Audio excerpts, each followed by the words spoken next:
दोस्तों, आज की जो पहली घटना मैं आपको सुनाने जा रहा हूँ वो घटी थी राजीव जी के साथ। और आगे की घटना मैं आपको राजीव जी के नज़रिए से ही बताऊँगा। लेकिन उससे पहले अगर आप मेरे चैनल पर नए हैं और आपको हॉरर स्टोरीज़ और मिस्टीरियस स्टोरीज सुनने में मज़ा आता है तो आप मेरे चैनल को सब्सक्राइब भी कर सकते हैं। और अगर आपको मुझसे कुछ बात करनी है तो इंस्टाग्राम का लिंक भी आपको मिल जाएगा डिस्क्रिप्शन बॉक्स में। खैर, अब आते हैं अपनी वीडियो की ओर। मेरा नाम राजीव है। यह घटना मेरे साथ 2014 में घटी थी। मैं अपने गांव में रहता था। मैं राजस्थान का रहने वाला हूँ। तो 2014 की ही एक रात को जब मैं अपने काम से लौट रहा था तो मैं साइकिल चलाते हुए ही लौट रहा था। मैं जिस रास्ते से लौट रहा था उस वक्त वो रास्ता एकदम सुनसान था। वो वक्त करीब 2 या 2:30 बजे का हो रहा होगा। मुझे अपने ऑफिस में बहुत ही ज़्यादा देर हो गई थी, जिस वजह से मैं ऑफिस से बहुत लेट निकला था और घर भी लेट पहुंचा। लेकिन घर पहुंचने से पहले मेरे साथ ये हादसा हो गया।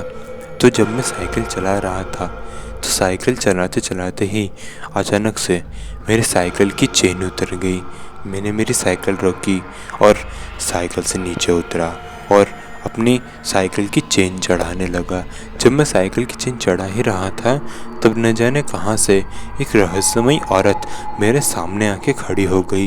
उसने सफ़ेद कलर की साड़ी पहनी हुई थी। वो दिखने में बहुत अजीब सी थी क्योंकि उसका शक्ल बहुत अजीब सा लग रहा था। ऐसा लग रहा था मानो उसकी शरीर की जो चमड़ी हो वो धीरे धीरे कर कर उतर रही हो। उसका चेहरा पूरा का पूरा सफ़ेद था जैसे किसी मुर्दे का होता है और उसके बाल भी पूरे के पूरे खुले हुए थे। उसको मैं देखकर पहले तो डर गया, लेकिन फिर मैंने उसे इग्नोर किया। लेकिन वो औरत फिर धीरे धीरे करके मेरे पास आने लगी और जब वो मेरे पास आने लगी तो मैंने मेरी साइकिल को जल्दी से ठीक किया और वहाँ से भगाने की कोशिश की और वहाँ से मैंने साइकिल भगा भी ली। लेकिन जब मैंने साइकिल भगाई तो मेरी साइकिल बहुत ही ज़्यादा भारी हो गई थी। मुझसे साइकिल भगा ही नहीं जा रही थी। वैसे तो साइकिल पर मेरे अलावा कोई भी मौजूद नहीं था, लेकिन मेरे से साइकिल आगे बढ़ ही नहीं रही थी। मैंने पूरा ज़ोर लगाया और फिर ज़ोर लगाते लगाते ही मैं साइकिल से नीचे गिर पड़ा क्योंकि साइकिल बहुत ही ज़्यादा भारी हो गई थी और आगे नहीं बढ़ रही थी। जब मैं नीचे गिरा तो मैंने पीछे पलट के देखा तो मैंने देखा कि वो औरत एकदम मेरे सामने ही खड़ी हुई है। पहले वो दूर खड़ी थी लेकिन अब मेरे पास खड़ी है। वो मेरे पास खड़े खड़े ही मुझे कह रही थी कि क्या तुम मुझे मेरे घर छोड़ दोगे। वो रोते हुए ये बात मुझे कह रही थी। तो मैंने उसे कहा कि तुम कौन हो, मेरे पीछे क्यों आ रही हो, मैं तुम्हें नहीं जानता, तुम किसी और से मत ले लो। तो वो थोड़ी सी गुस्सा हो गई और उसने गुस्से में मुझे कहा कि तुम मुझे घर छोड़ रहे हो या नहीं। ये बात उसने बहुत ही ज़्यादा गुस्से में कही थी और ये कहते वक्त उसकी शक्ल भी बहुत ज़्यादा गुस्से में थी। लेकिन मैं उसकी ये बात सुन ही रहा था तभी मेरी नज़र उसके पैरों पे पड़ गई और तब मुझे पता चल गया कि ये कोई इंसान बिल्कुल भी नहीं है, क्योंकि उसके पैर उसकी जगह पर ही मौजूद ही नहीं थे। ये देखकर मैं समझ गया कि पक्का ये कोई चुड़ैल या आत्मा मौजूद है। इसलिए मैंने उस वक्त तो उसके सामने कोई रिएक्ट नहीं किया, नहीं तो उसको पता चल जाता कि मुझे पता चल गया है कि वो एक आत्मा है।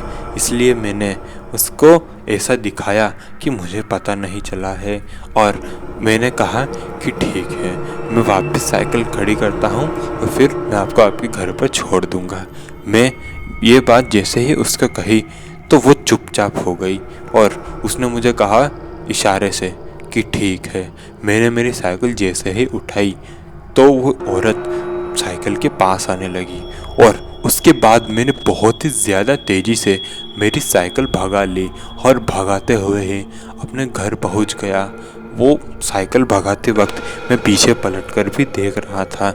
वो औरत मुझे गुस्से से देख रही थी और उसका वो खौफनाक चेहरा मुझे आज तक याद है। अगली सुबह जब मैंने मेरी आंखें खोली तो मैं एकदम बुखार में तप रहा था। मुझे करीबन 100 के ऊपर तक का बुखार पहुंच चुका था। कुछ दिन की दवाई लेने के बाद मैं ठीक हो गया और उसके बाद मैं कभी भी देर रात तक अपने ऑफिस में नहीं रुका और ख़ासकर आधी रात को तो कभी भी सुनसान रास्ते से नहीं गुजरा। और ये घटना मेरे लिए एक खौफनाक घटना बनकर सामने आई।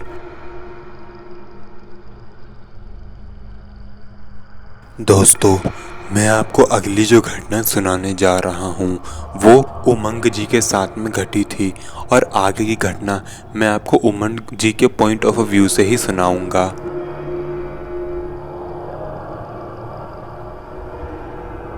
मेरा नाम उमंग है। यह घटना मेरे साथ 2017 में घटी थी। 2017 में मैं एक अपने नए घर में शिफ्ट हुआ था। सिर्फ मैं ही नहीं बल्कि मेरा पूरे परिवार एक नए घर में शिफ्ट हो गया था। वो नया घर बहुत ही अच्छा था और बहुत ही सस्ते दामों पर हमें मिल गया था। इसलिए मेरे पापा ने उस घर को खरीद लिया और हम वहीं जाकर रहने लगे। लेकिन वो घर एक नॉर्मल घर नहीं था। ये अगर हमें पहले पता चल जाता तो हमारे साथ ये घटना नहीं घटती। तो जब हम उस घर में शिफ्ट हुए तो उसके करीबन 2 हफ्ते बाद जब मैं सो रहा था तो सोते हुए ही मुझे पायल की आवाज़ें आने लगी। ऐसा लग रहा था मानो कोई औरत मेरे कमरे में चल रही हो। मैं भूतों पर यकीन करता था, इसलिए मुझे बहुत ही ज़्यादा डर भी लग रहा था। इसलिए मैं अपने बिस्तर पर चुपचाप लेटा हुआ था और अपनी आंखें मैंने बंद की हुई थी और वो पायल की खनखनाने की आवाज़ें अभी भी मेरे कानों में टकरा रही थी। फिर करीबन 10 मिनट तक वो आवाज़ चली। उसके बाद वो आवाज़ें आना बंद हो गई। मुझे लगा कि शायद अब सब कुछ नॉर्मल हो गया है। जैसे ही मैंने ये सोचा और अपनी आंखें खोली तो मेरे एकदम मुंह से मुंह लगाकर एक चुड़ैल जैसी दिखने वाली एक औरत मुझे देख रही थी। जब मैंने उसका चेहरा देखा तो मेरी जान मेरे हलक में आ गई।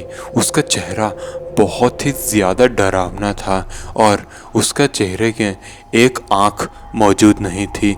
उसकी एक आँख वाली जगह पर काला गड्ढा मौजूद था और वो औरत मुझे देखकर हंस रही थी। आप यकीन नहीं करेंगे, वो औरत अपना चेहरा एकदम मेरे मुंह से लगाकर हंस रही थी।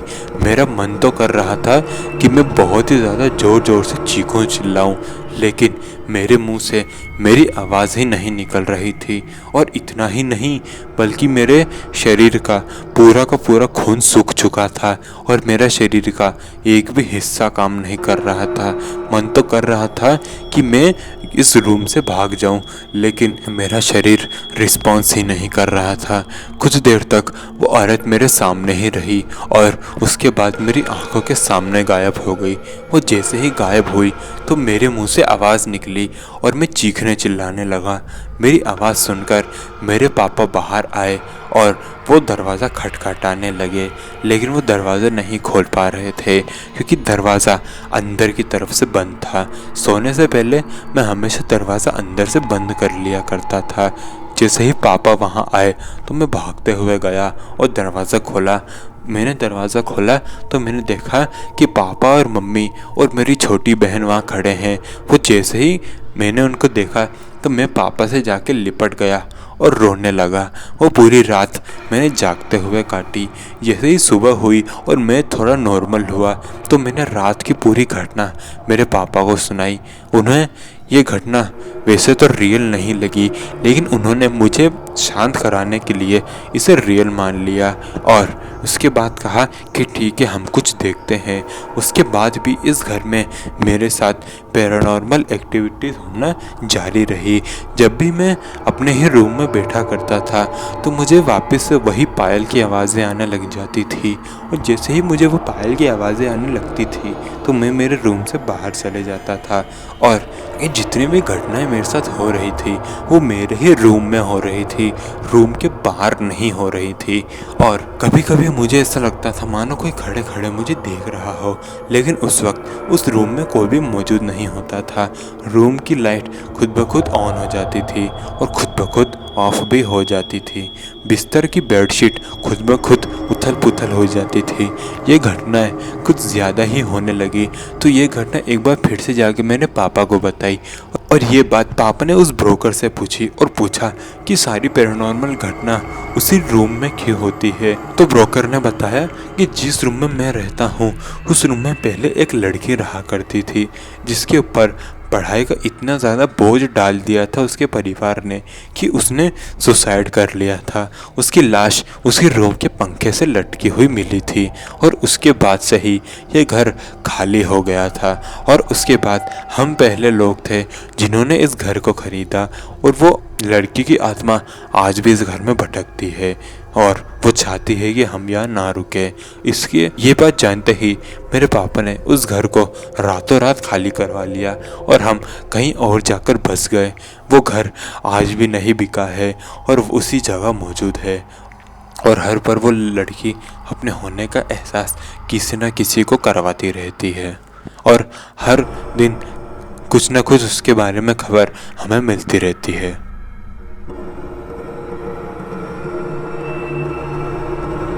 तो दोस्तों, आज की वीडियो होती है यहीं ख़त्म। अगर आपको ये वीडियो अच्छी लगी तो वीडियो को लाइक करना बिल्कुल भी मत भूलना। ये वीडियो को अपने दोस्तों के साथ और अपने फैमिली मेम्बर्स के साथ शेयर कीजिए और ऐसे ही हॉरर और मिस्टीरियस कंटेंट रोज़ सुनने के लिए सब्सक्राइब कीजिए कार्तिक वन। और अगर आपको मुझसे कुछ बात करनी है तो इंस्टाग्राम का लिंक आपको मिलेगा डिस्क्रिप्शन बॉक्स में। मिलते हैं कल के हॉरर और मिस्टीरियस कंटेंट के साथ। तब तक के लिए जय हिंद, जय भारत।